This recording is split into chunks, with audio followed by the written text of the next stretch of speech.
કેન્દ્રીય વાણિજ્ય અને ઉદ્યોગ મંત્રી પિયુષ ગોયલે નવી દિલ્હીમાં એક પત્રકાર પરિષદને સંબોધતા જણાવ્યું હતું કે ભારત અને અમેરિકા વચ્ચેના વચગાળાના વેપાર કરારના પ્રથમ તબક્કા હેઠળ ભારતની અંદાજે 44 અબજ ડોલરની નિકાસ પર અમેરિકામાં કોઈપણ પ્રકારનો પરસ્પર આયાત શુલ્ક લાગશે નહીં. આ સમજૂતીથી રત્ન અને જવેરાત, ઔષધિઓ અને વિમાનના સ્પેરપાર્ટ્સ જેવા ઉચ્ચ મૂલ્ય ધરાવતા ક્ષેત્રોને સીધો ફાયદો થશે.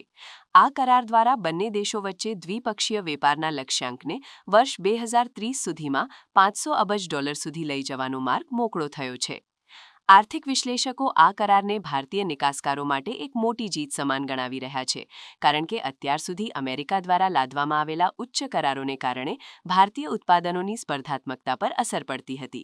મંત્રીએ સ્પષ્ટ કર્યું હતું કે અમેરિકાએ ભારતીય માલસામાન પરનો વધારાનો 25% દંડાત્મક શુલ્ક તાત્કાલિક અસરથી હટાવી દીધો છે અને હવે અસરકારક શુલ્ક ઘટીને 18% થઈ જશે, જ્યારે મહત્વની વસ્તુઓ પર તે શૂન્ય રહેશે. આ ડીલના કારણે કાપડ, ચામડાની ચીજ વસ્તુઓ અને ફૂટવેર જેવા શ્રમ સઘન ઉદ્યોગોમાં રોજગારીની લાખો નવી તકોનું સર્જન થવાની સંભાવના છે. સમાપન કરતા વાણિજ્ય મંત્રીએ ભારપૂર્વક જણાવ્યું કે આ કરારમાં ભારતીય ખેડૂતો અને ડેરી ક્ષેત્રના હિતોનું સંપૂર્ણ રક્ષણ કરવામાં આવ્યું છે અને સંવેદનશીલ કૃષિ ઉત્પાદનો પર કોઈપણ પ્રકારની છૂટછાટ આપવામાં આવી નથી. ભારત આગામી 5 વર્ષમાં અમેરિકા પાસેથી 500 અબજ ડોલરની ઊર્જા અને ટેકનોલોજીની ખરીદી કરવા પર પણ વિચારણા કરી રહ્યું છે. આ વ્યૂહાત્મક ભાગીદારી માત્ર આર્થિક વિકાસને જ ગતિ નહીં આપે, પરંતુ મેક ઇન ઇન્ડિયા અભિયાન હેઠળ ઉત્પાદિત ચીજવસ્તુઓને વિશ્વના સૌથી મોટા બજારમાં મજબૂત સ્થાન અપાવશે.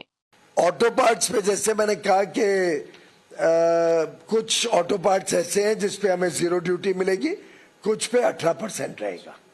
दोनों प्रकार के ऑटो पार्ट्स रहेंगे और लगभग आधा जो हमारा एक्सपोर्ट है वो जीरो ड्यूटी पे चले जाएगा. 40 to 45 बिलियन. 44 के करीब है. अगर इतना ही आप लोग हमारे को ग्रिल करके स्पष्टता चाहते हैं